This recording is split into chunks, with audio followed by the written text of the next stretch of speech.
বলিউডের জনপ্রিয় তারকা দম্পতি সাবেক বিশ্বসুন্দরী অভিনেত্রী ঐশ্বরিয়া রায় ও অভিষেক বচ্চন ইউটিউবের বিরুদ্ধে মামলা করেছেন।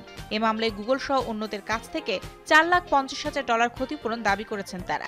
সেই সঙ্গে এ ধরনের ডিপফেক ভিডিও শেয়ার করার ওপর স্থায়ী নিষেধাজ্ঞা চেয়ে আদালতের দ্বারস্থ হয়েছেন এই তারকা জুটি।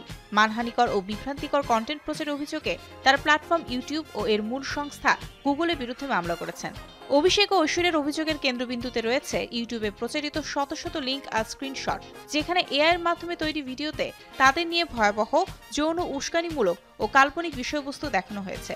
আদালতে দেয়া মামলায় তারা উল্লেখ করেছেন, ইউটিউবে এমন একাধিক ভিডিও পাওয়া যায় যেখানে তাদের ছবি ও কণ্ঠস্বর ব্যবহার করে ভুয়া, বিভ্রান্তিকর ও মানহানিকর উপায়ে চিত্রিত করা হয়েছে।